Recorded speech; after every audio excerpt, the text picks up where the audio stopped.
Okay, let's actually also do the four immeasurables. I reckon we'll do four immeasurables and we'll do refuge and bodhicitta.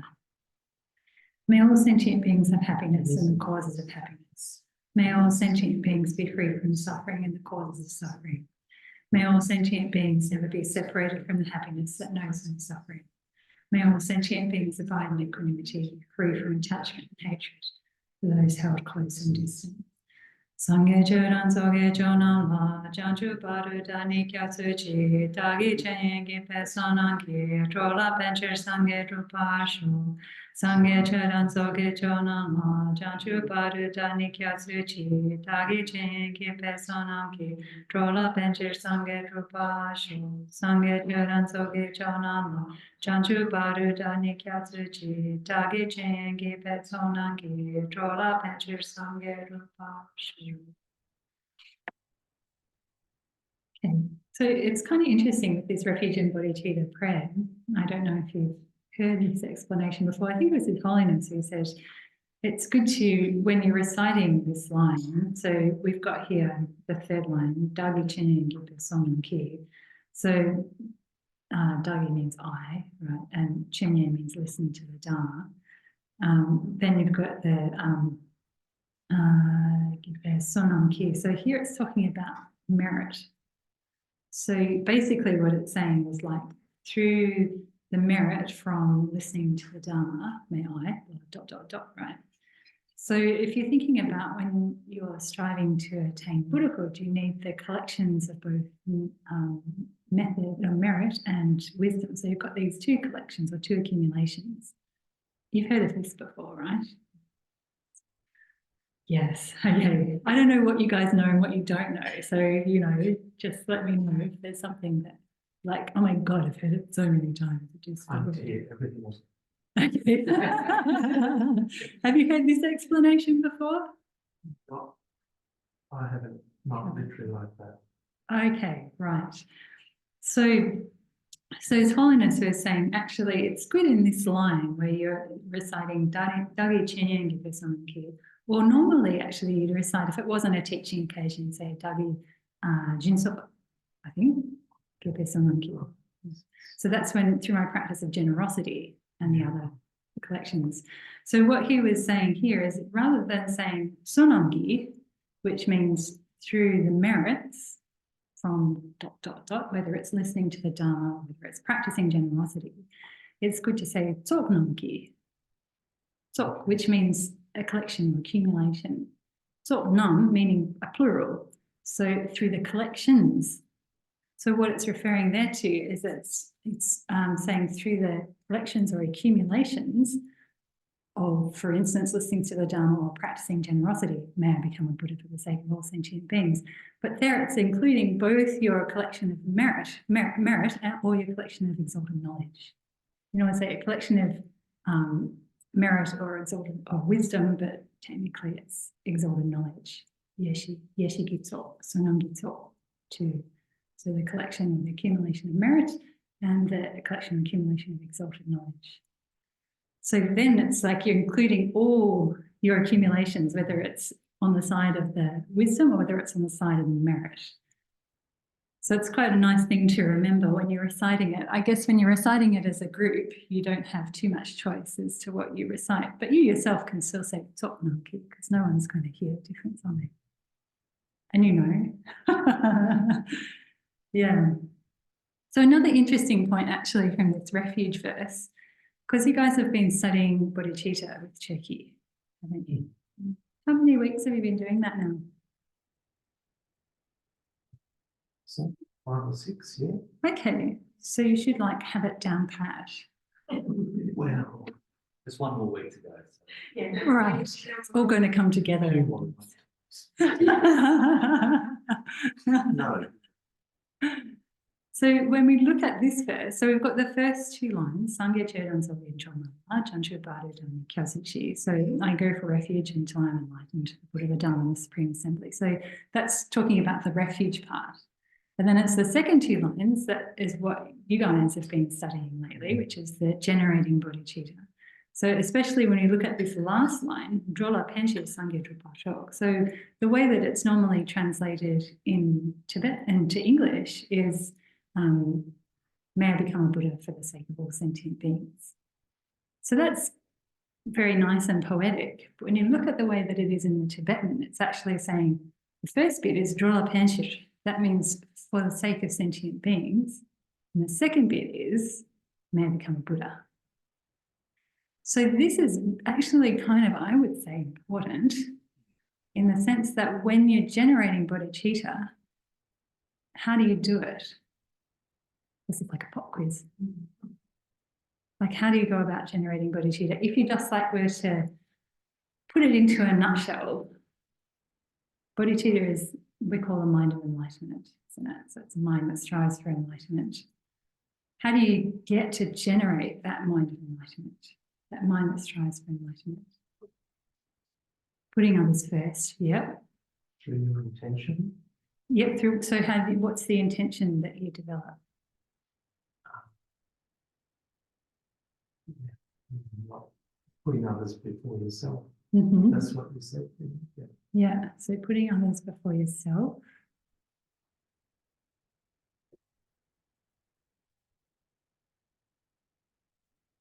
Six perfections, you become a Buddha yourself. Well, I suppose the six perfections that will come almost after bodhicitta, because that's the activities. So the bodhicitta is like it's almost like the start point, isn't it? Of the driving aspiration, Buddhahood, attaining Buddhahood. Yeah, so that's the aspiration that comes with that mind of enlightenment, and then you go on to engage in the six perfections. But how do you get to the mind of enlightenment? How do you get to bodhicitta? Reflecting on the suffering of sentient beings applies to mother sentient beings, and wanting to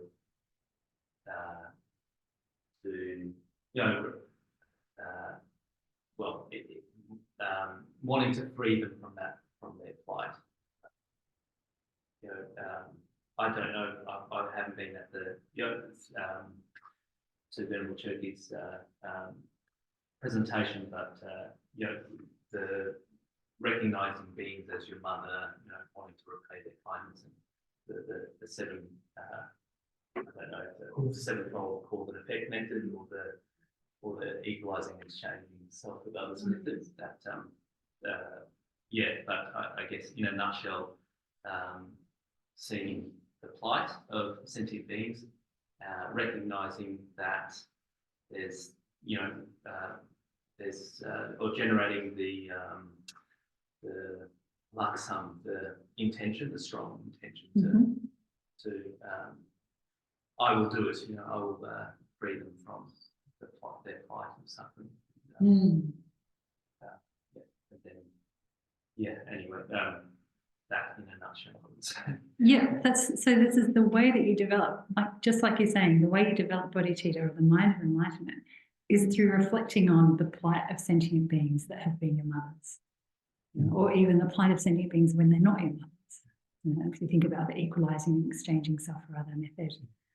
So the reason why you even go about developing that mind of enlightenment is because you reflected on the suffering of sentient beings. If you weren't to reflect on that suffering, then there would be really no kind of impetus for generating the mind of enlightenment. So that's why the way that this line is written in Tibetan, I think, is actually really quite good to reflect on, because it says Drola Panshir. So the first bit is, for the sake of sentient beings, may I become a Buddha. So it's the cause and effect relationship. So the cause being reflecting on the suffering of sentient beings and wanting to do something to help them, and the effect being the mind of enlightenment that you generate. Why wouldn't we just say that? Yeah, so some translators somewhere in the past have decided it's more poetic, I would say, to say, may I become a Buddha for the sake of all sentient beings. Well, I suppose that quite often the case is when you recite this, you kind of forget to reflect on the meaning. So it's probably I'd say that forgetfulness is more of a hindrance than having it the wrong way around in this case. You know, it's only kind of when you really, you know, like before teachings, for instance, you're like, you know, your kind of mind has gone here and there and everywhere because you've had a really busy day, or is it within one you're getting here and then you're reciting your prayer. And we say it's correcting the motivation, but I would argue that quite often our motivation doesn't get corrected by reciting this verse. It's really when you reflect on the meaning, yes, then I think it maybe wouldn't become a hindrance, but it maybe would be less of a support to recite it around this way. But now that you guys have done some study of bodhicitta and you have an understanding of how you go about generating that mind, then now you can apply that understanding to whenever you recite these verses. And having an idea of what it's actually saying in Tibetan, I think is quite helpful. So that then next time you come in and you recite this verse, we've had this whole discussion now. So there's a fair chance that you might actually go, oh, hang on, we're saying it in English, may I become a Buddha for the sake of all sentient beings, but actually it's for the sake of all sentient beings, may I become a Buddha. And then there'll actually perhaps be more of a correction of the motivation. Yeah. Very good point. Yeah. Yeah. You're welcome.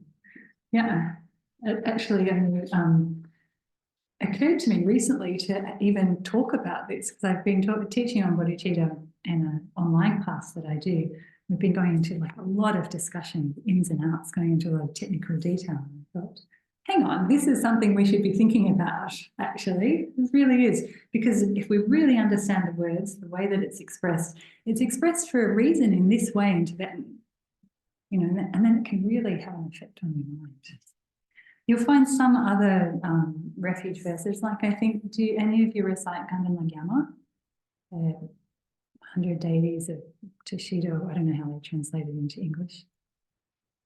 Yeah, the Lama Tsongkhapa Guru Yoga. No, that's a separate prayer. Gandham Lagama is like where you visualize Lama Tsongkhapa and his two main disciples. Yeah, so I just realised I'm just going like this in the computer. All I can see is my hand. This is quite disturbing, I've got to say, teaching to your own face.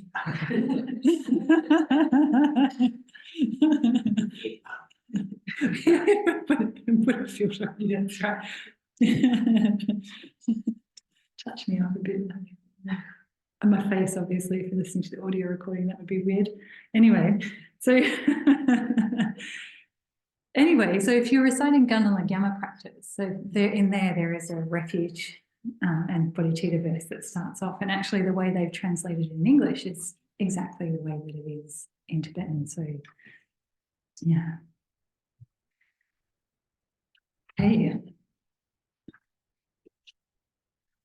All right, so we're going to do 4 weeks. The topic is altruism and the 6 perfections. It's going to be very condensed, I think. Yeah, when Robin and I originally talked about it, we were thinking 6 weeks, and I thought 6 weeks, yeah, we can do this in a reasonably relaxed fashion, but then it sort of got condensed into 4 weeks. So we're going to do the abridged version, I think. But that's okay. So you've already done quite a bit of work on bodhicitta anyway, so I'm going to just go along with, you know, the initial stages and see what you know, and if there are some gaps that I can fill in terms of the bodhicitta side of things.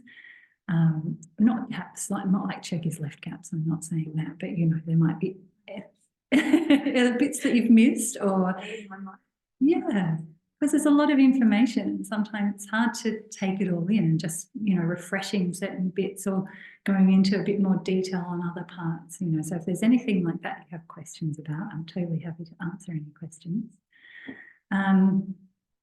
Yeah, otherwise, I guess let's get going. You guys all know about me, don't you? So I don't need to talk about me. You read the blurb. It's not much more to add, I think. Oh, you do? Okay. Okay.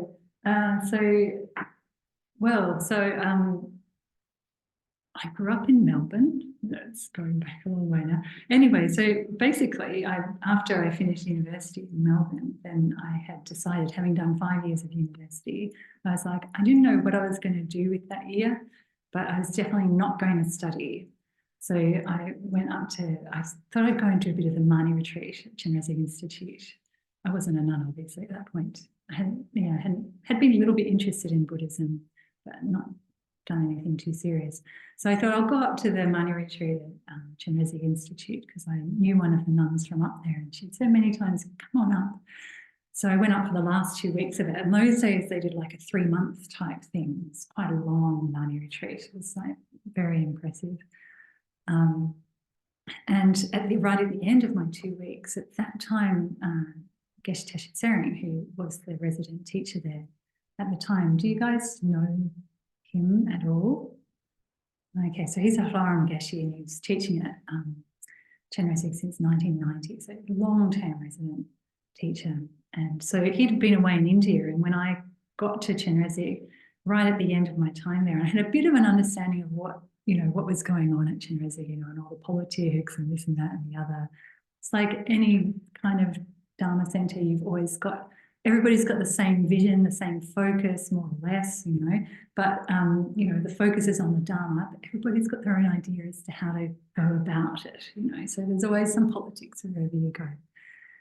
Anyway, so Geshe came back and he went straight into the Gompa and he gave like a brief public talk. And he basically just talked about everything that I had noticed had been going on at the centre, and had been given very excellent advice on how to deal with your own mind. And I thought, oh, well, I think I need to stick around for a bit and listen to what he's got to say, because he seems to know what he's talking about. So I stayed there, and then I was like, well, I'm at Chenrezig Institute. What are the options of what you do? Either you work in a volunteer program or you do the study. And they've got this study program that was very intensive back then.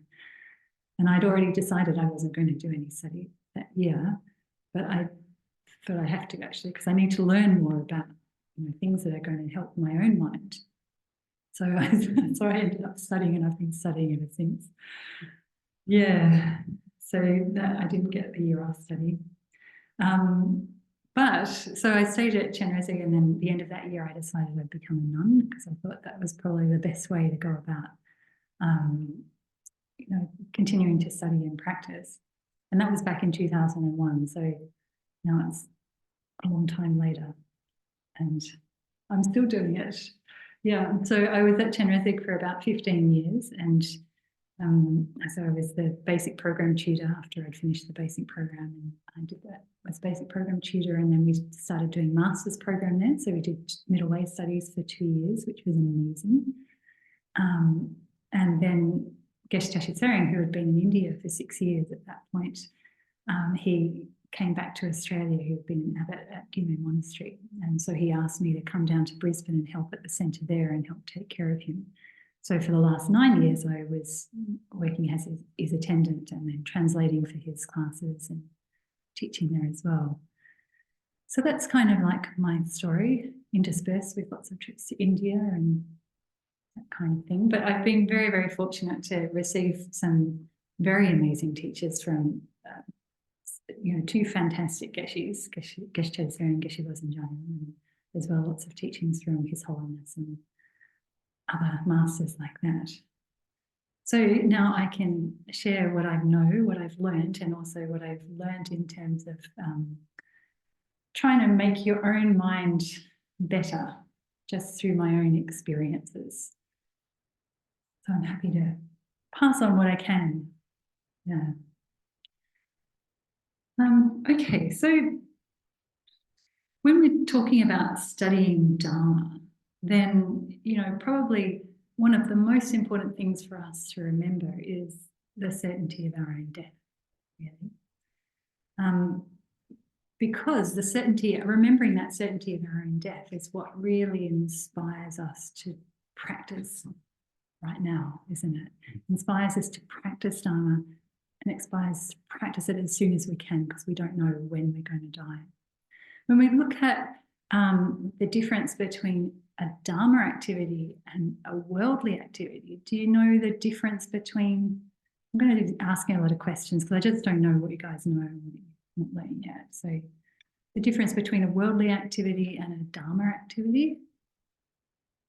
Yeah. Yes, what's it? Well, it's about putting it into practice, though. Even driving here, a worldly activity is in my car driving down a particular laneway. A Dharma activity is I can be practice generosity driving by just not being in as much of a rush, allowing others before me. So the same activity, but just with a different approach. Simple things. Constantly throughout the day, having that opportunity to look at whatever I'm doing. And I think, okay, if I'm sweeping the floor, you could be viewing it as being, I'm helping cleanse the minds of other people, even though I'm not literally doing it, just the wish to do that. So that's just my understanding of the difference between the two. Yeah, I mean, it's really like, as you say, there's almost no activity that you can't change into a virtuous activity based on your motivation. But we want to try and make it so that it's not just a virtuous activity, but it becomes a Dharma activity. So that's another step again. So when we talk about a Dharma activity as opposed to a worldly activity, we're talking about activities that are done for the sake of this life alone or for the sake of future lives. So for something to be actually Dharma, it has to be done at least for the sake of future lives. So you can, for instance, study the Dharma, you could sit in retreat, you could recite mantras, and it could still be a worldly activity if your focus in doing that activity is primarily on this life or on this life alone. So the importance of remembering death and also thinking about like what's going to happen at the time of death. Understanding that our minds are like this continuum. It's a continuum of consciousness that is like we say a substantial continuum. So one moment of mind gives rise to another moment of mind gives rise to another moment of mind. And likewise, if you go backwards, this moment of mind came from previous moment of mind, came from previous moment of mind. It didn't come from something that is incompatible with mind. There is this substantial continuum of mind. So at the time of death, then, what's going to happen? The body's going to finish, but the mind itself, that's something that continues on. And whatever you've done to the mind, however you familiarize the mind, whatever kind of potencies you've placed in your mind, that's going to go together with the mind as well. So when we think about death, then, and we think about it in the context of understanding what mind is and this continuum of mind that we have, then it makes us think, well, I need to make sure that my next experience of mind that comes after death is going to be at least as good as this one that I have now. I want to make sure that the next, because just by logic, I mean, you guys have all studied, I'm sure, death and rebirth in the context of the DB. So, what happens with my next life after this life, I need to make sure I have a basis that's going to enable me to continue to improve my own mind. I need this kind of a physical basis. So remembering death then makes us think, well, actually, this life is less important. I already have a human rebirth in this life. That's something that has come about through the kindness of my previous lifetimes. Now, what I get in the future and whether I'm going to be able to continue to develop my own mind on a basis that will allow me to do that, that's in my hand now. So I can I can use this life that I have now to improve my mind to whatever capacity I'm able to. But my main focus has to be, or at least my main focus has to be, to get the same kind of body in future lifetimes. I mean, it's still quite a small motivation in the context of Buddhist motivations, but to have at least this motivation of getting a good human rebirth so that you can continue your mental development is really important. Yeah, so that's one thing. The other thing, of course, is that where we end up taking rebirth very much depends on what happens at the time of death. So I'm sure you're all aware of that as well. So it's what happens at the time of death, the state of mind that you have at the time of death is what determines what kind of karmic propensity is going to ripen and send you into what kind of rebirth. So we want to have a virtuous mind at the time of death. But really the only way you can develop a virtuous mind at the time of death is either through luck or habituation. You don't want to leave it to luck, you know. That's really dangerous. You know, it might be just like it just happens that, I don't know, maybe somebody just happens to show you a picture of His Holiness right as you're going out, you know, your consciousness is declining at the time of death, and you happen to develop faith in His Holiness, for instance. That's a very lucky situation. You know, that would be like an ideal way to die, I suppose. But who knows what else will be going on in your body at that time. You might see, in fact, a picture of His Holiness, and some other affliction might arise in your mind uncontrollably. So there's no kind of certainty that these external conditions are going to engender a positive type of mind in your own mind. The thing that will give us the greatest chance of success is our own habituation in this life to virtuous states of mind. So that's why we need to like have consistent practice, consistently work at developing our minds and developing these, you know, having some kind of like level of control over the way that we think, control over our afflictions. And the only way you can do that is like just through consistently practicing, consistently working at it.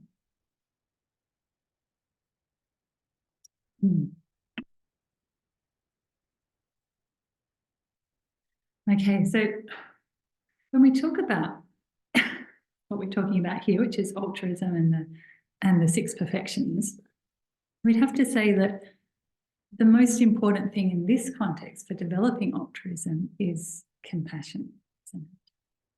So compassion is going to be helpful for us developing altruism. That's going to be helpful for us at the time of death. It's going to be helpful for us to direct our, you know, our future rebirth, we can say.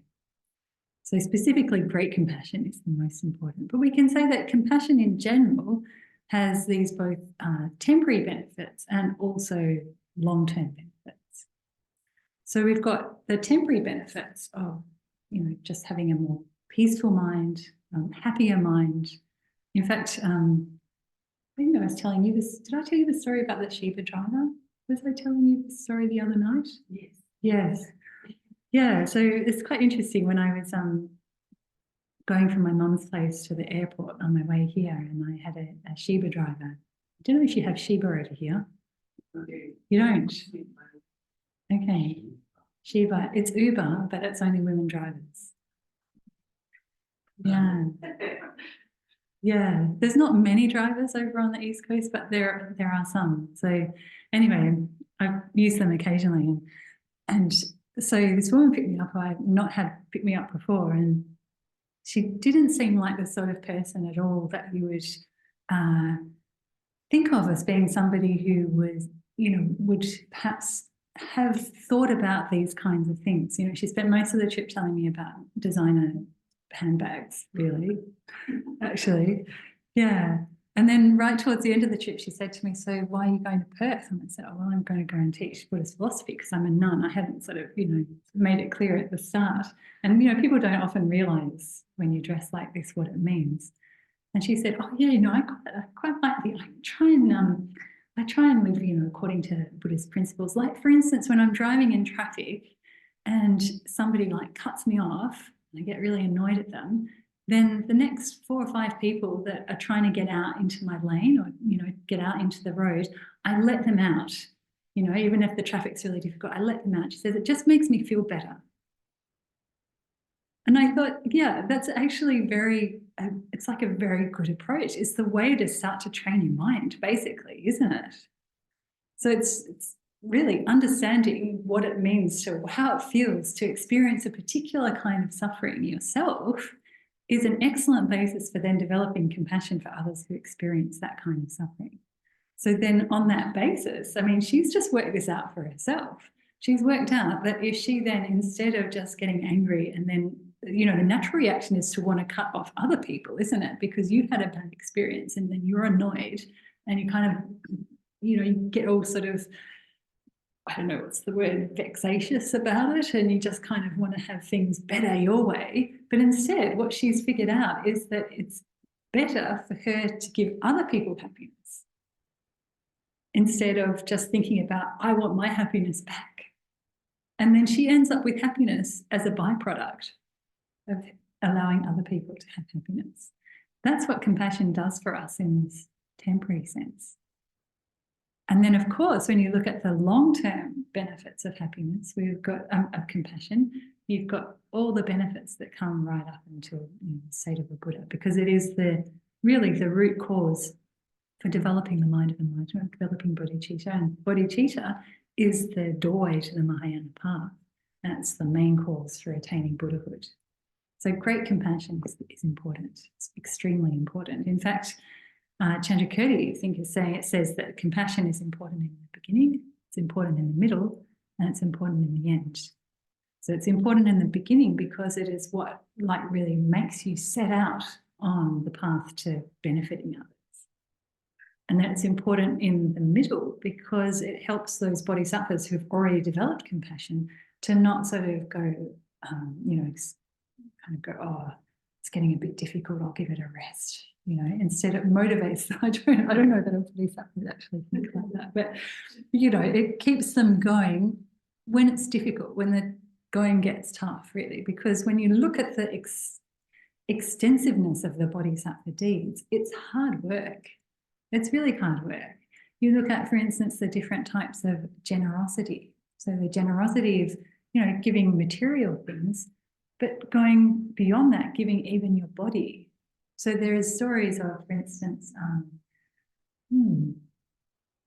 I do have a tendency to get my stories all muddled up. But anyway, the principle is okay. So there is this story of, I think it's like Arya Deva, I think. I'm not sure, but I think it might be Arya Deva. Call him the one-eyed Arya Deva. Or maybe it's some name that's similar. Anyway, so there was this, let's say it's Arya Deva, but I'm not 100% sure.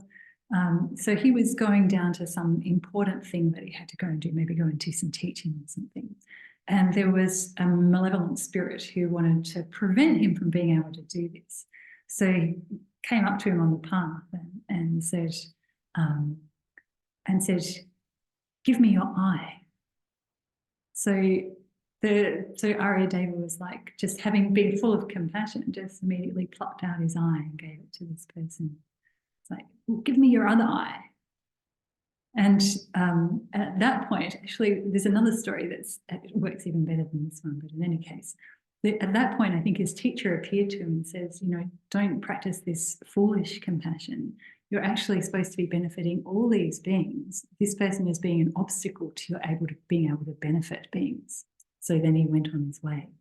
But the point is, when you think about these kind of activities that a bodhisattva actually engages in, like giving their body, it's incredibly difficult, isn't it? Like you might give a piece of your body that even harms your life, but the person that you give it to might not be particularly respectful in the way that they take it, or they might want more.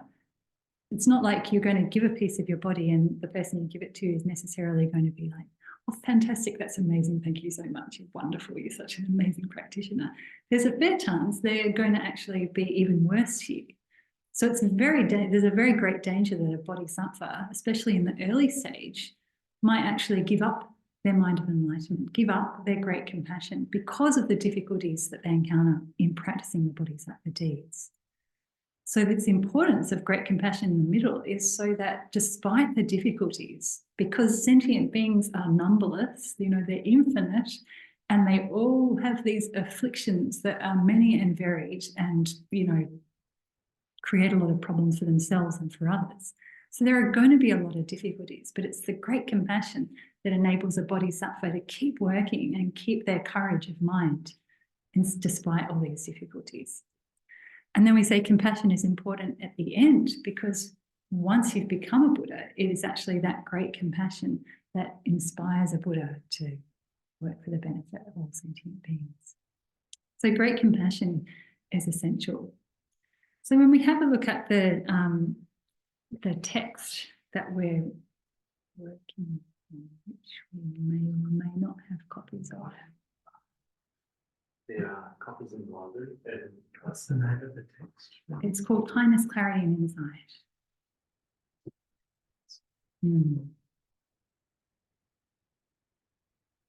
So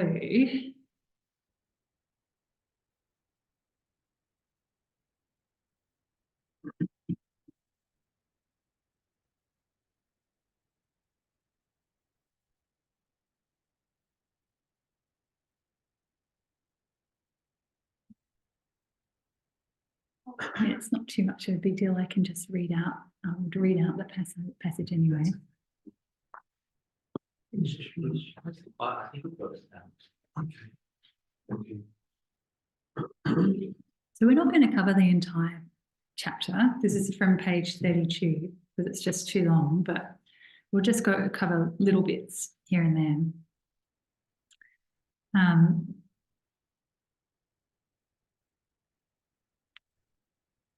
Okay, so when we look at the top of page 33, it says, because compassion and altruism, or otherwise you could say is the mind that seeks to benefit others, is so important, I will explain a little from the Buddhist teaching on how to practice them. The type of good attitude about which I'm speaking is a feeling when faced with choosing your own or others' welfare is to choose others' welfare rather than your own. Cherishing others' interests and neglecting your own cannot be developed immediately. Training is needed. In Buddhism, there are two main techniques for developing such an altruistic attitude. One called the equalizing and exchanging self and other, and the other called the sevenfold quintessential instructions of cause and effect. Okay, for the first, the theory of rebirth is not necessary, whereas for the latter it is. Okay, so he's explained the other, exchanging self for others elsewhere. And so he's mainly going to talk about the instructions on the sevenfold instruction on cause and effect.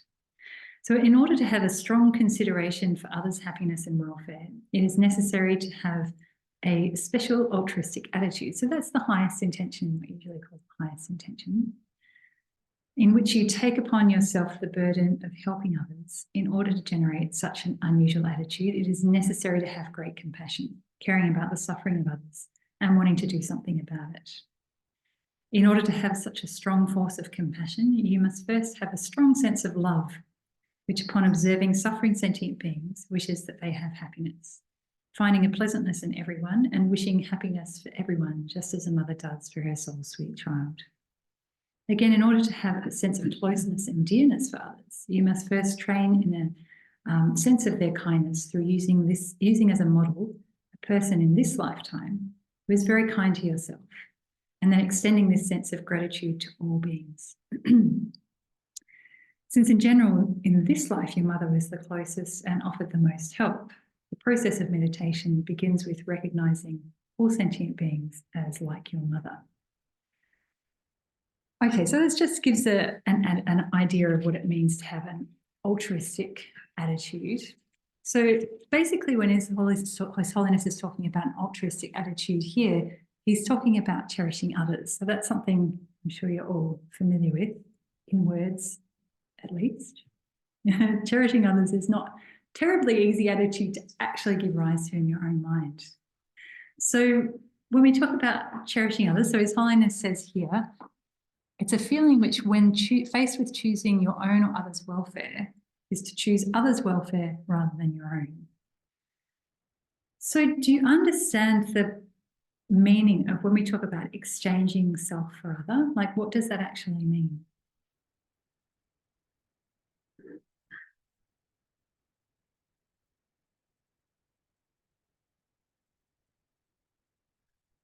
Taking on others' suffering, not literally, like through creative visualization, taking on others' suffering and then generating, I can't put it all into words, but wishing them happiness and to be free of suffering. But you're taking on their suffering and giving them your happiness. Mm-hmm. So you're Yeah. kind of like explaining the practice of tonglen, giving and taking there. Okay. Which is exactly, Yeah. the way to go about, I'd say, the way to go about exchanging self for other. I was wondering, like, what does it, the meaning of the words to exchange self and other, rather than the practice that gets you to that point?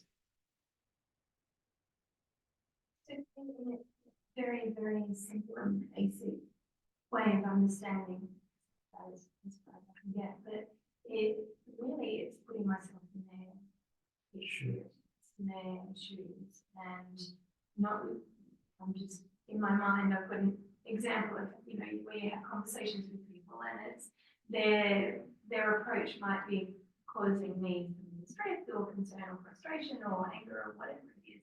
But instead of focusing on what that's doing for me, just putting myself in their shoes. What's their perspective and what are they thinking? What's going on with them? So it's, in that way, instead of looking at it from my eyes.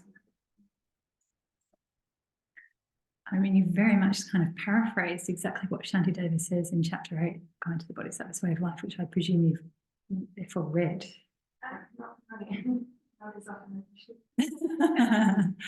It's a beautiful chapter, and it's exactly what it says. It's like you actually put yourself exactly in their shoes and you look back at yourself. It's amazing. You guys all know this chapter. Yeah, it's amazing. And, you know, you look back at yourself through the eyes of that other person and view yourself from their perspective. So again, it's like, it's really very much talking about a method by which you come to exchange self and other. Yeah, so we can talk about this Tonglen practice, or the way that Shantideva explains it, which is putting yourself actually in their shoes and viewing yourself through their eyes. So we're getting to the point, what it means to exchange self and other. It's like you've explained the meaning of it. But I'm wondering if we can get like a little closer to the exact words.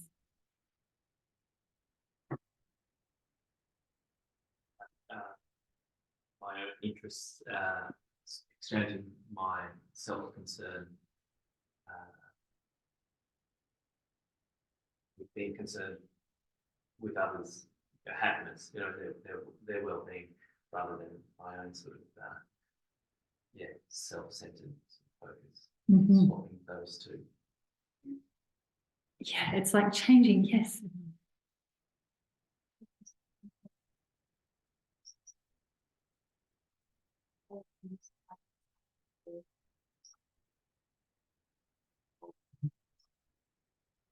Yeah, that's like you're explaining there, the equalizing part. When we talk about equalizing, exchanging self for other, that equalizing bit at the start is like so essential. It's like when we talk about equanimity, there's different ways you can go about the equanimity practice. So you can balance your attitude towards friend, enemy, and stranger, like what we were doing in the meditation this morning. Or you can do the equanimity between yourself and other sentient beings. Like you're saying there, you're looking at not just between these three beings out there, but you're actually looking at how we are all equal in wanting happiness and not wanting suffering. And then you go to the next step and say, well, if all these beings, including myself, want happiness and don't want suffering, and if you're thinking about it as an impartial third person, in fact, His Holiness talks about this as being a nice meditative practice to do, where you put yourself here over this side, and on this side you put all other sentient beings, and you kind of sit in the middle as an impartial observer, third person. And you think, well, for us to look at all this, just being impartial and being like really objective about it, which is more important, one person or all these other infinite sentient beings? And if you're being fair about it, really honest, you have to say that it's the majority that is the most important, given that there is no difference whatsoever in our desire for happiness and our desire to be free from suffering, and also our right to have happiness and our right to be free from suffering. Just because like my desire for happiness and my desire to be free from suffering is associated with me and my body and mind, that doesn't make me more worthwhile and me more worthy of that than all these other beings. So yeah, what you're explaining there is very much that equalizing, or the equanimity part of equalizing and exchanging self for other. So you're all getting to the point. So it's what it's really talking about when we talk about equalizing or exchanging self for other, is we're saying we change the focus of our cherishing. So the cherishing part is actually the same, isn't it? So it's not like we're trying to negate some kind of wrong consciousness in our mind. So it's like, you know, when we talk about, for instance, ignorance and wisdom realizing emptiness. I'm going to presume that you're all familiar with. Yes? Grasping an inherent existence and wisdom realizing emptiness. Or we can use an easier example. Let's say, for instance, okay, so this is a very beautiful pink rose. Yeah, okay, so it's an actual rose. It's beautiful. This, that's not an actual rose, is it? Okay, so we take this beautiful actual pink rose that is extremely fragrant. Oh, it's so nice. All right, so you might have a consciousness that actually thinks, because you're seeing it's such a beautiful rose, it must be fake. So you're grasping that rose. I mean, this is like just this is small fry in the terms of, you know, wrong consciousnesses. But you're thinking, oh, that rose is fake, and you might then have all sorts of other awarenesses that then snowball on top of that. So you might be thinking, oh yeah, and you're like maybe, you know, thinking of somebody like me, for instance, I'm sitting on this seat. Oh, like I'm so important, you know, and then somebody's just put like a fake rose and they're trying to deceive me because they put a fake rose. I mean, obviously this is not happening right now, but, you know, just saying this is possible and this is how we go about our lives in terms of having these wrong consciousness and this snowballing effect. They'd be like, you know, I'm really important and yet somebody's just put this fake rose on my table and surely I'm worthy of a proper rose, for example. So all these other wrong consciousnesses come about in dependence upon the one wrong consciousness that is at the root, which is that I have made a mistake and I think this is a fake rose. So if you then investigate, like I just did, and you pick it up and you smell it, you go, yeah, that's definitely a real rose. I can tell that it's a real rose. And I touch the petals and then, yes, that's definitely a real rose. So I can understand through investigating further that it is not a fake rose. So as soon as I develop that awareness that realizes that it's not a fake rose, then the wrong consciousness that thinks that's a fake rose, that's gone. It's might just cut. It's cut by that wisdom that realizes it's not a fake rose. So then on independence upon cutting that consciousness, all the wrong consciousness and all those other, like what do you say, conceptualizations, all that other snowballing thing that's gone on in my mind, that's also cut as well. And you can be embarrassed. So you can't be like, oh, I'm such a stupid person. And like, oh, how proud was I to think that, all that, how wonderful I must be, and et cetera, et cetera. So all that stuff just goes, because you get rid of that wrong consciousness that is at the root of that whole thought process. So in that case, we've got a consciousness where we're focusing on the same object, which is this rose here. But I had a wrong consciousness initially that thought it was a fake rose. So it's a wrong consciousness that grasps that rose to be fake. But through investigation, another consciousness came along and through, you know, thinking about it, developed a realization that it is not fake. We're still talking about the same object, but there's one that's a correct consciousness and one that's a wrong consciousness. And when you have two, one that's a correct consciousness and one that's a wrong consciousness, the correct consciousness will always win out.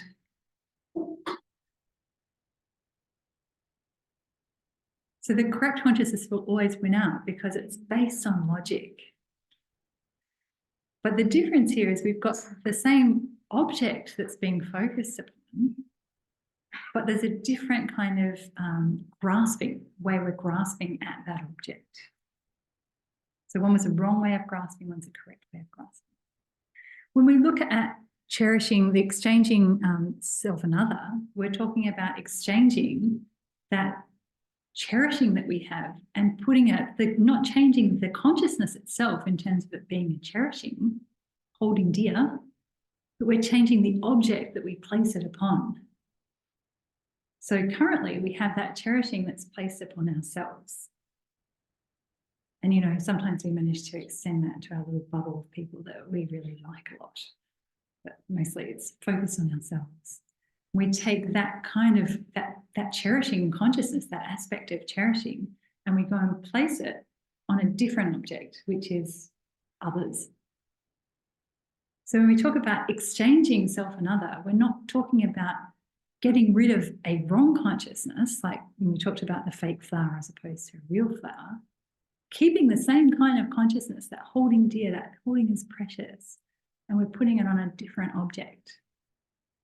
So the consciousness itself is not wrong. You can't actually really say that self-cherishing is a wrong consciousness. There's a good type of self-cherishing and there's a bad type of self-cherishing. Or maybe you could say there's a bad type of self-cherishing and there's a less bad type of self-cherishing. I don't know, maybe we have to say that.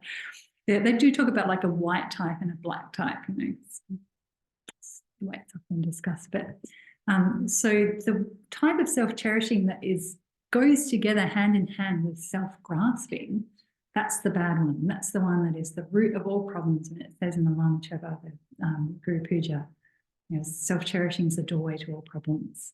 It's talking about that really bad type of self-cherishing that's mixed together with that ignorance of self-grasping.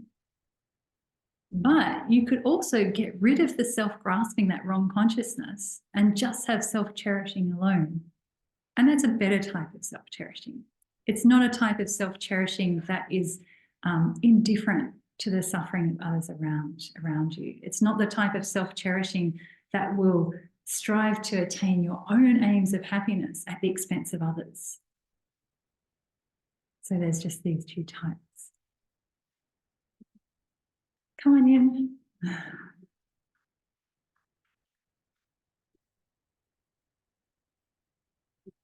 Yes, yeah, go ahead.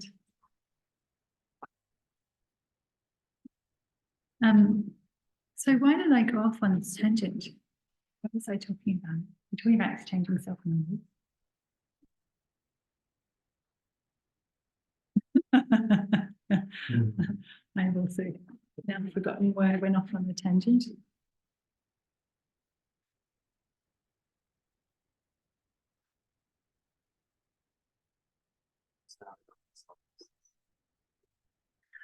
Right, that's right. Yes. Okay. So when we talked about, we read through this bit in His Holiness's book, the type of good attitude which I'm speaking about is a feeling which, when faced with choosing your own or others' welfare, to choose others' welfare rather than your own.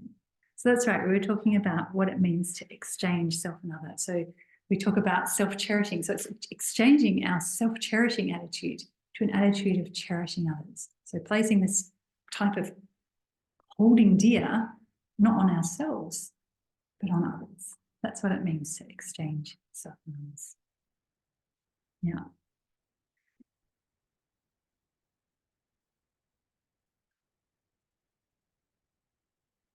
Okay, so His Holiness in this book, he talks about the sevenfold instruction on cause and effect for developing the mind of enlightenment. But I thought perhaps what we need to think about then, because you guys have all been studying bodhicitta, the mind of enlightenment, so you should all be able to tell me what bodhicitta is exactly. Can you tell me? I'm looking at you, Rob. But I don't have to be only.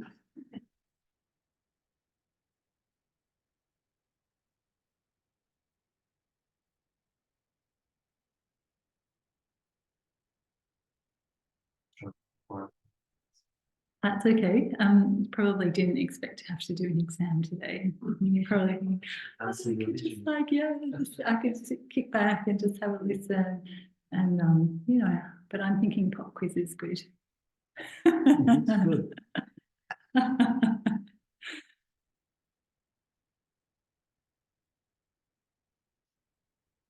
So, I mean, when Jackie taught it, what did she say bodhicitta is? Did she give you a definition?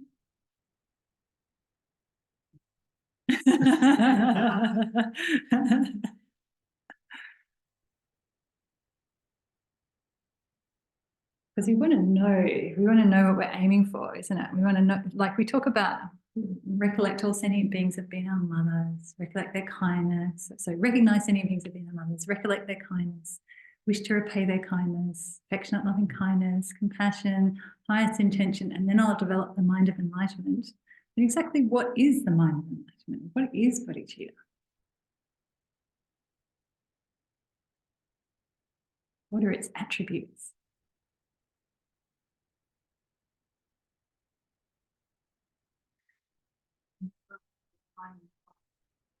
I feel at the moment, sometimes we can spontaneously jump feelings of loving kindness and compassion for others. Difficult to extend it to everybody, but we can spontaneously have this. I feel like bodhicitta is when we have it all the time. Yeah, so when you have bodhicitta, well, I suppose we could talk about also contrived and uncontrived bodhicitta. So when you're talking about there's like having it all the time, it's almost like an uncontrived form, isn't it? Once you have an uncontrived, which means basically you don't have any coarse effort or exertion in order for it to arise. It's through a great deal of training that it gets to that point.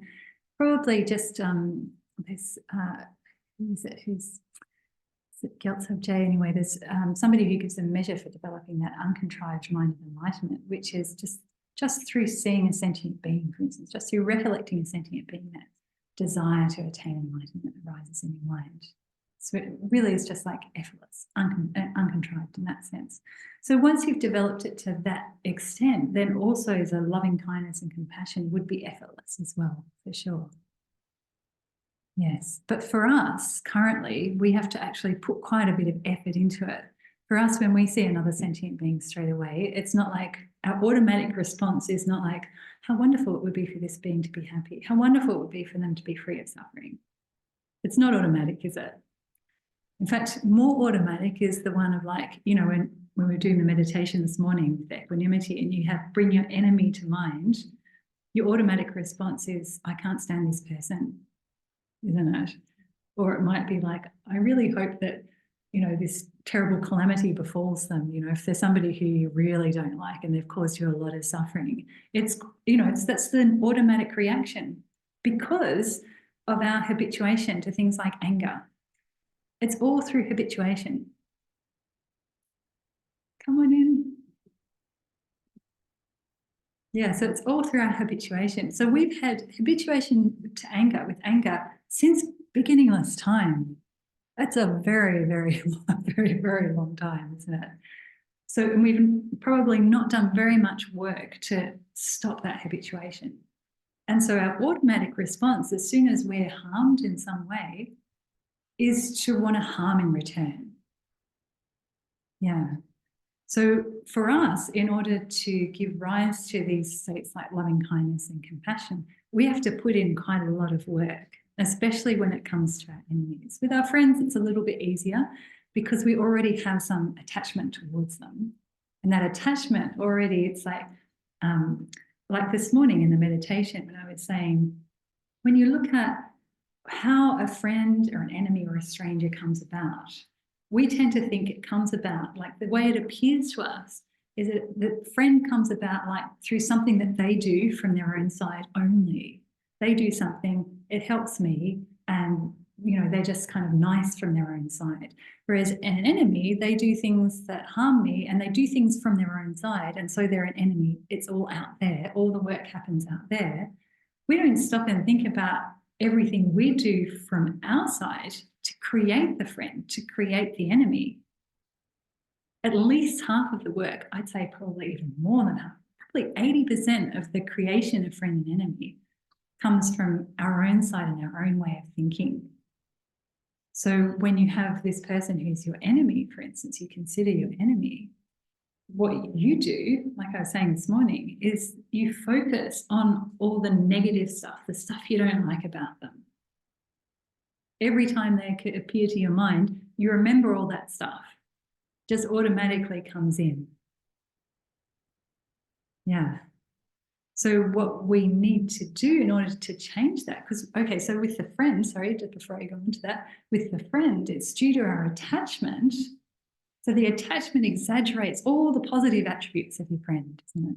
So your friend has some positive attributes. All sentient beings have positive attributes. There's not a single sentient being who doesn't, because every single sentient being, regardless of how bad they are in other ways, every single sentient being has the capacity to become Buddha in the continuum. Every single one. Every single one has the capacity of virtue for virtue. Every single one has the capacity to benefit other beings. So every single sentient being has some positive attribute. Also, you can say, like, the ones that we interact with the most, the ones that we develop anger and attachment towards the most, are humans, aren't they? So all these beings who are humans that we dislike or that we like, or whatever the case is, they've all created the cause to become a human in this life. So what's the cause? What's the main cause for becoming a human?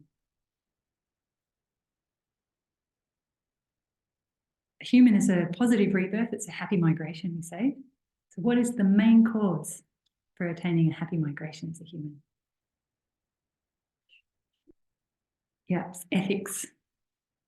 So ethics is all based on refraining from wrongdoing, like you're saying. So it's refraining at the basis, it's refraining, abandoning those 10 non-virtuous actions. So all those beings, all those humans that you can't stand, they've all, in a previous life, they've engaged in that ethical conduct of abandoning the 10 some non-virtue. Not only that, they probably have quite a good human existence. The ones that we come across, you know, in our daily lives here in Australia, we have quite good resources, for instance, don't we?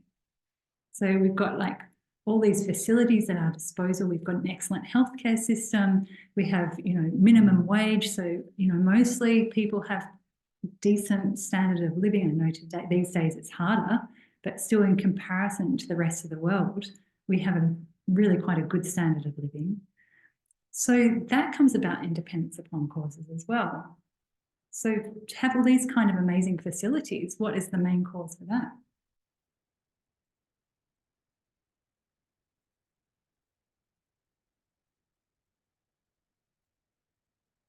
Generosity. So these humans that you're interacting with, who maybe you dislike, who maybe give you a lot of problems, but they also are partaking in these kind of resources that we have in Australia. So that's a result that they experience, that positive result that came about in dependence, not in dependence upon your practice of generosity, it became about in dependence upon their own practice of generosity in previous lifetimes. So these are all positive qualities that these beings that we dislike actually have, they possess. They've done these positive actions in the past. We just can't see them, you know, and we're blinded to any ones that they do currently. So that's, you know, with people that we dislike, but the people that we like, those that are our friends, we're blinded by our attachment to them. So because, you know, we have this attachment that exaggerates the positive qualities of these beings, we can't see any negative stuff about them. The stronger our attachment, the harder it is to see the negative stuff. So this morning in the meditation, I was saying, you know, these people that we feel quite close to, so there's a relationship that is, you know, come about between us. So some of that relationship will probably be quite positive, you know, loving towards each other, you know, we do things for each other. But there also can be ways in which you develop attachment that's based on not such a good way that we relate to each other. Like, for instance, when you gossip, you know, so you might gossip about a mutual enemy, for instance. And it's through gossiping about us. See you guys, nice to see you.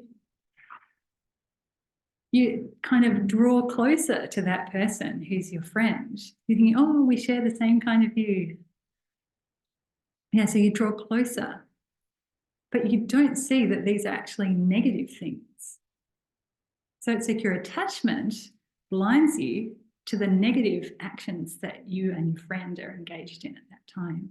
And actually you start to feel closer. Your attachment's even greater because you're thinking, yeah, we've got the same view. Yes, and actually because they have the same view as me, that means that I really am right. Yeah, it's like support for our own negativity. So sometimes our friends can actually be friends in non-virtue, not necessarily friends in virtue. The best friend is the one who'll pull you up on that, really, isn't it? Yeah. So I lost my train of thought again. Yes, why was I talking about this now? I've forgotten.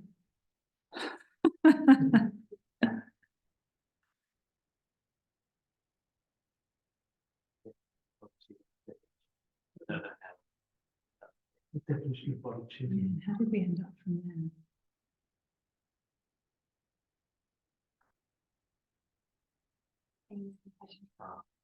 Oh, yes, that's right. Thank you.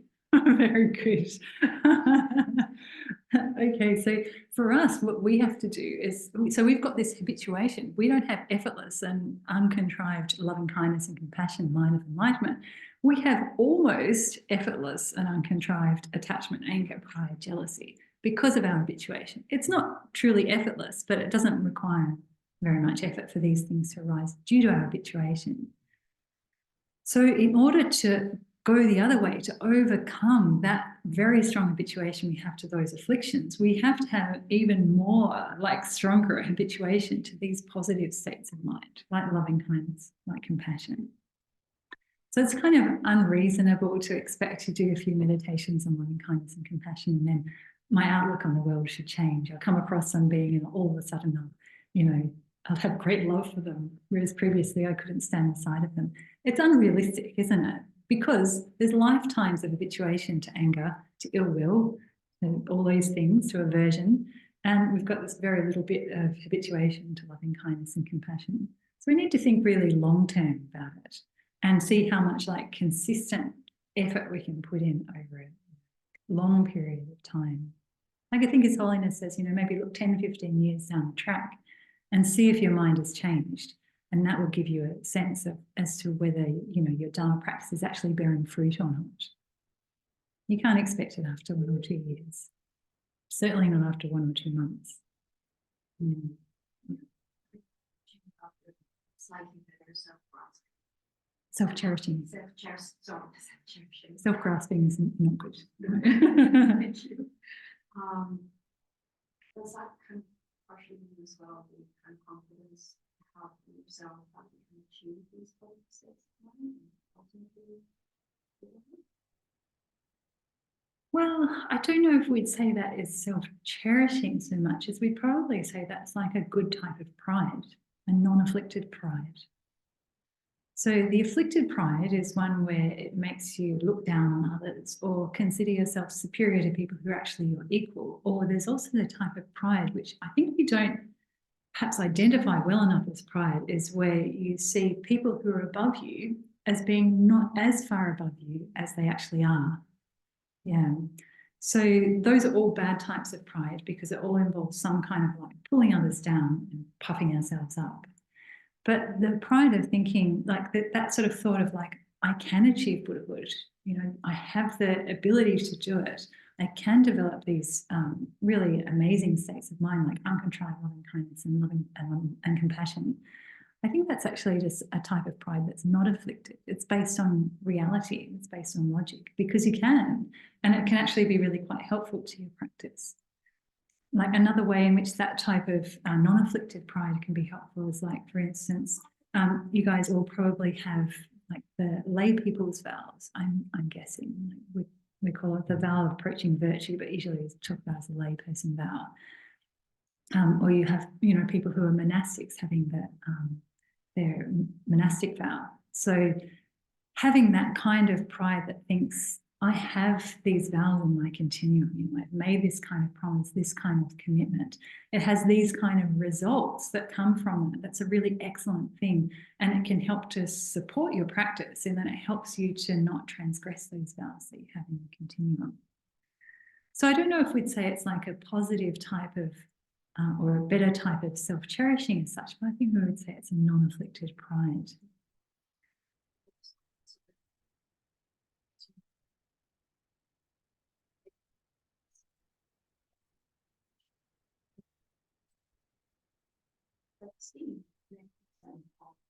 Sometimes it's very difficult going to see what is actually healthy, what is a good balance.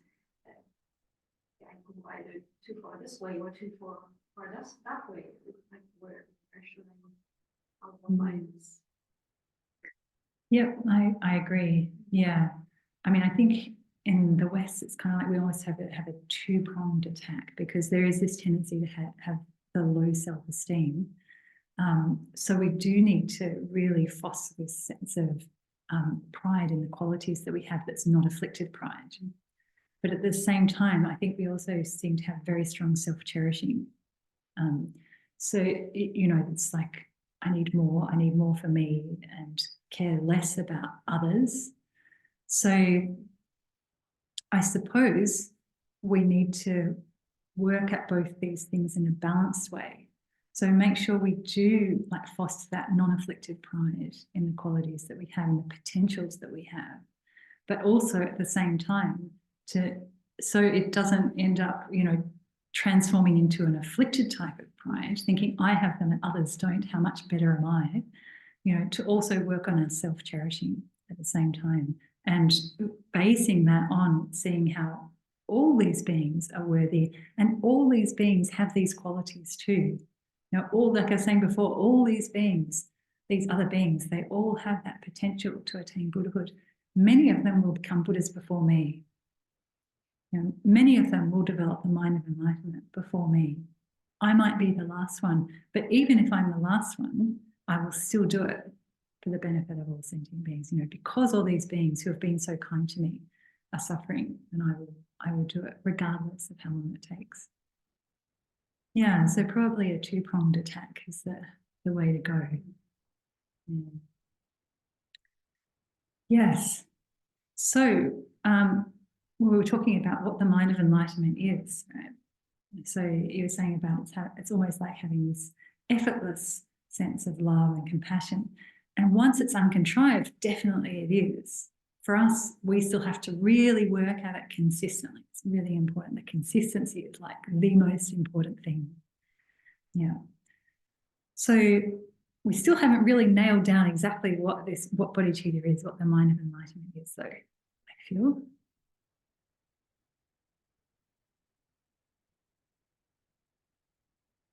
Should we ring Cherokee and see what she has to say? We can phone a friend. Unrelenting aspiration to achieve enlightenment for the sake of others. Yes, that's exactly it. Yeah. Yes, there's lots we can unpack in that whole thing. So yes, we can say it's an aspiration to attain enlightenment for the sake of all sentient beings, like or we say for the sake of all sentient beings. Like the aspiration and then the action as well. Really going for it in all ways as best you can. Yeah. Well, I suppose we'd say that is what the mind of enlightenment is, what motivates all those actions.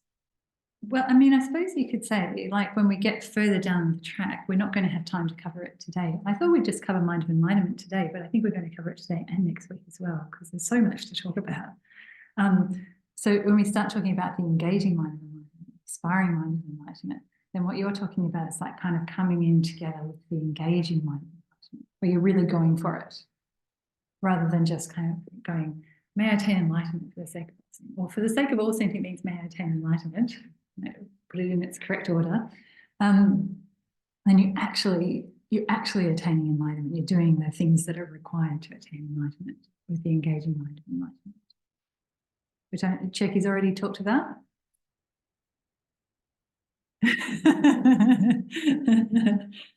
maybe she did. Whether she did or whether I remember, two different things. Actually, I think the last time I came here and taught, and I was Dundrup wasn't he? And he was the teacher here, and he had a break somewhere, so I was filling in for him. And I think some of the students must have then said to Dundrup when he came back, said, "Oh yeah, someone talked about all this stuff and this and this, and she gave us this handout on the grounds and path and stuff." And he was like, "Well, I taught you that." It's just the second time around hearing it. It just helps it sink in that more fast. Yeah. Yeah, so when we'll talk about the engaging and inspiring mind next week. So it helps to sink in what Cheki's already laid the foundations for.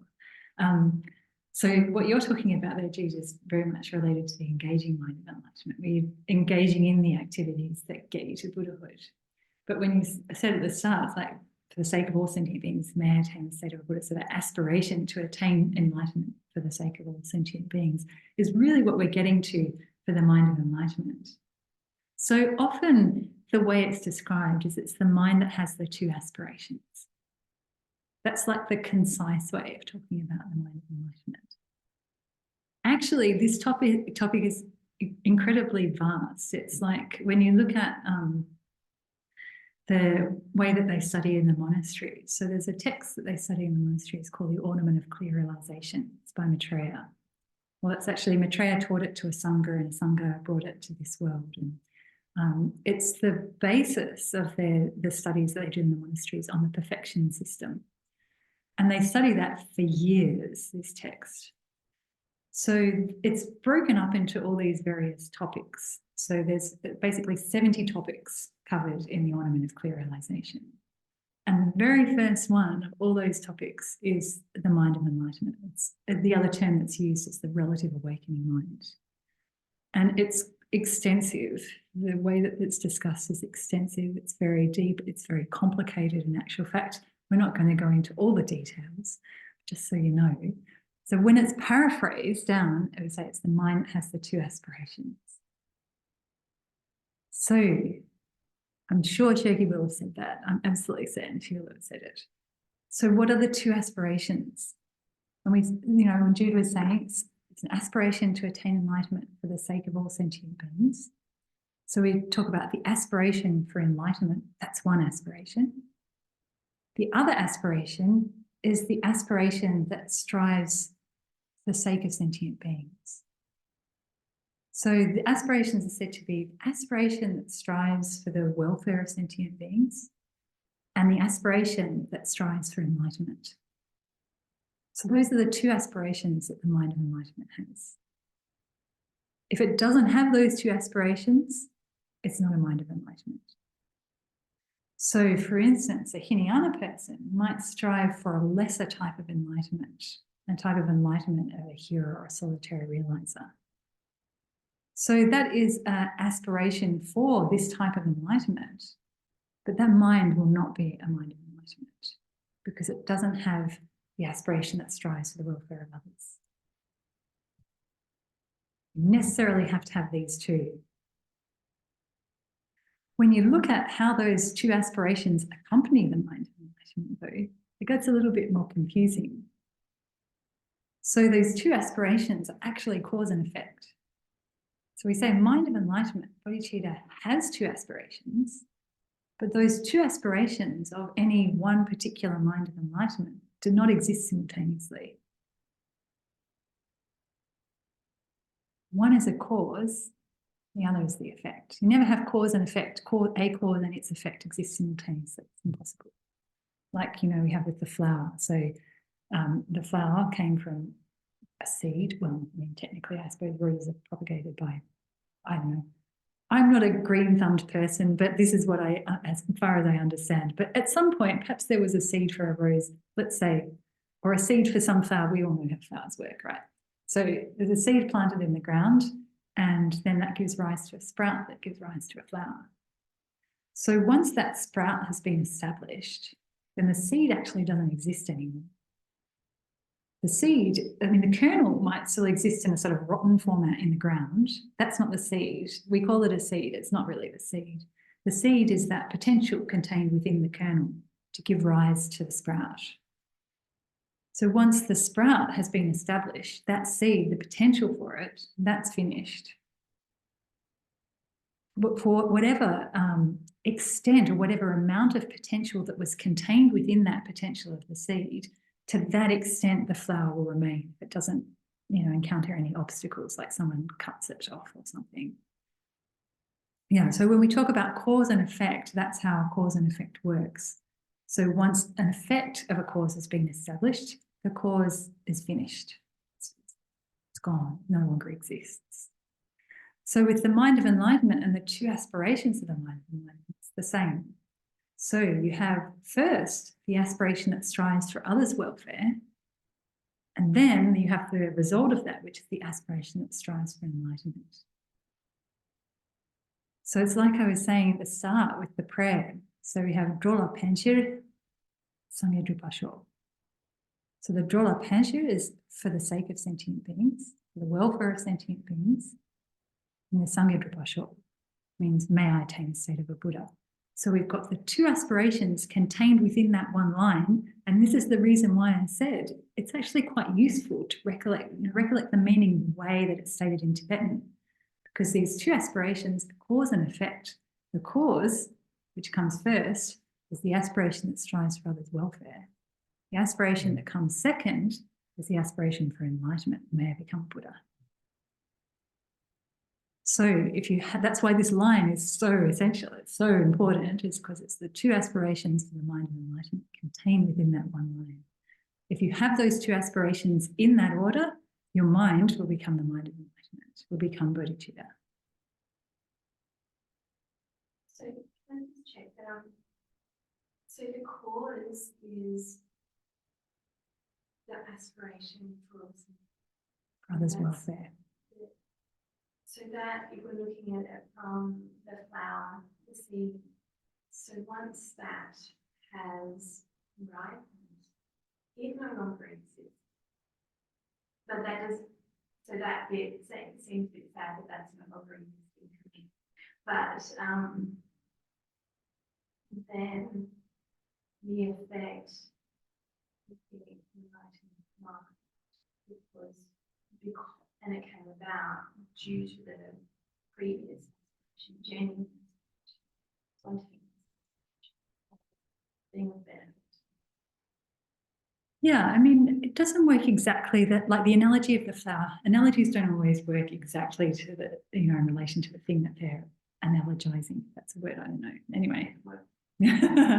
So when you think about the seed and the flower, it's like the seed kind of just goes out of existence, and then got the flower, and that's it. And then the flower finishes, and that's it, right? When you look at something, talking about consciousness, right? So we look at specific moments of cause and its effect. So with the aspiration that strives for others' welfare, that is the cause for the aspiration that strives for enlightenment. But it's not the case that therefore once you have the aspiration that strives for enlightenment, you will no longer have any aspiration that strives for others' welfare. No, you will also have other moments of that kind of awareness as well. That will continue in your mind. Essentially what it's talking about is that great compassion. So you will have a continuum going on of great compassion. It's just that that specific moment of aspiration that strives for others' welfare, that gave rise to a specific mind of enlightenment, aspiration that strives for enlightenment, that cause will be gone once that result is established. But there will still be a continuum of other moments of striving for others' welfare. And I'm just reflecting on all the times that I've said the refuge in English and how it has trained me to think that to achieve the cause and effect ground in the different order, how it has resulted in, okay, I need to become a Buddhist. Well, so that's really actually another interesting point, because when we think about generating the mind of enlightenment, you generate it in this order. So first it's the aspiration that strives for others' welfare, and then it's the aspiration that strives for enlightenment. But when you accomplish the results of those two aspirations, so the result of the aspiration that strives for enlightenment is the attainment of enlightenment, and almost like you could say the end result of the aspiration that strives for others' welfare is accomplishing others' welfare. So when you actually go to accomplish those two, first you accomplish enlightenment, and then you accomplish others' welfare. So when we're talking about generating the mind of enlightenment and the sequence, the sequential order of those two aspirations, it's one way. But when it gets to actually accomplishing what you're striving for, it's the other way around. Yeah. So when you look at the refuge prayer, it's really referring to generating the mind of enlightenment in your own mind. And that's why the order is around that way. But what you're saying is actually also very true, is that, you know, you can also reflect on it in terms of, I need to attain enlightenment, because once that's attained, then I'll be able to do the activity of accomplishing the welfare of others. So that's also a useful thing to reflect on. Yeah. So don't feel like if you've been saying it that way, that somehow it's wrong, or it's created a wrong way of thinking in your mind. Not at all. Not saying that at all. All I'm saying is that when we're actually going about generating these two aspirations that give rise to the mind of enlightenment in our mind, there's a definite order that those two aspirations go in, and it's reflected in the way that it's said in the Tibetan. So it's a useful thing to remember, because, sorry, we're going over time, so I'll try and finish up soon.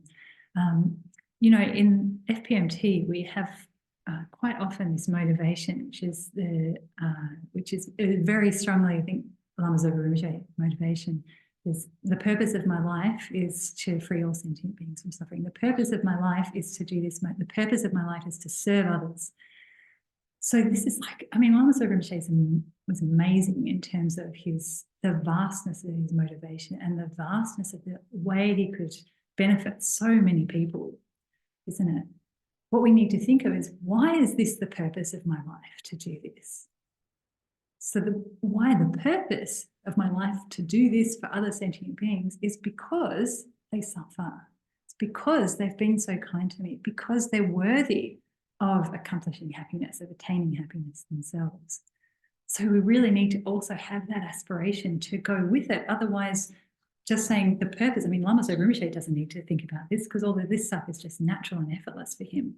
We need to sort of like also add in that bit of why this is the purpose of my life, because that's the way that thought that this is the purpose of my life will become stable. It's thinking about that, you know, the reason why it's the purpose. The same thing is like, why do I need to attain enlightenment? What's the reason that I need to attain enlightenment? It's because of all the sentient beings that are suffering and how they're connected to me and how I have that responsibility towards them. Yeah. All right. So we've sort of just done a little bit on the mind of enlightenment, but there's so much more to talk about. So we will talk about a bit more. And yeah. So thank you very much for coming. Really enjoy talking about these topics and trying to explain what I know in terms of how to apply it to your mind and apply it to your daily life and anything like that. So any questions, just go ahead and ask. We don't have time today, but more time. Yeah. All right, so let's finish up there.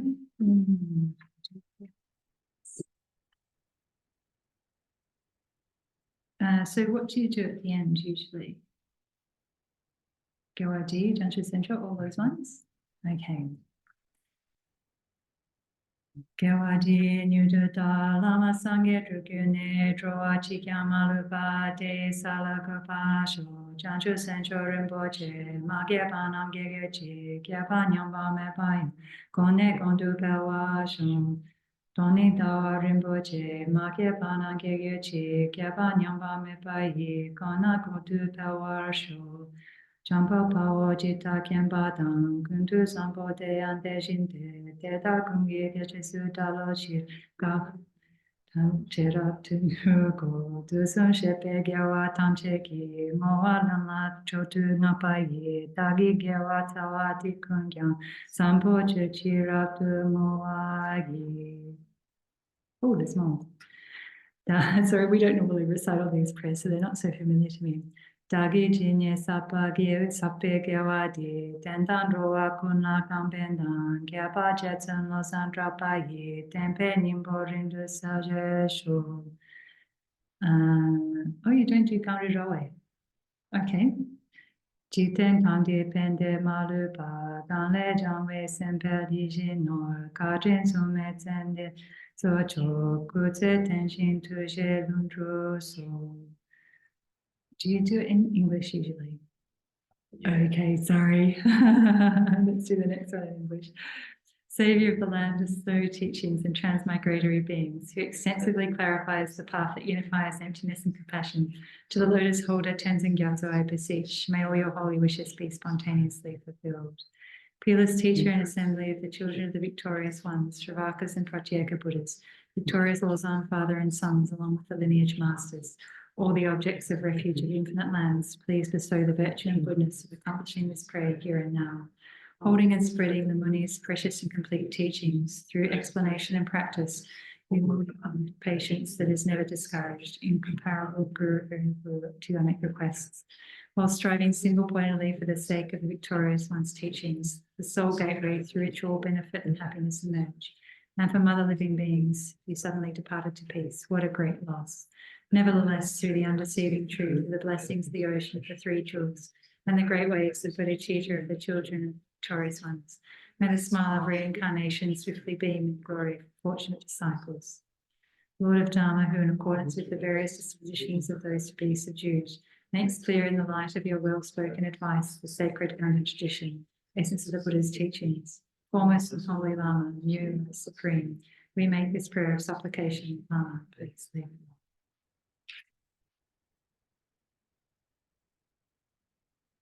We'll do the last one also on page 13. May my perfect Guru's life be long, and his white actions flourish in the tender actions. May the torch of the teachings of Losam Dropper always remain, dispelling the darkness of transmigratory beings. Right. Thank you. Thank you.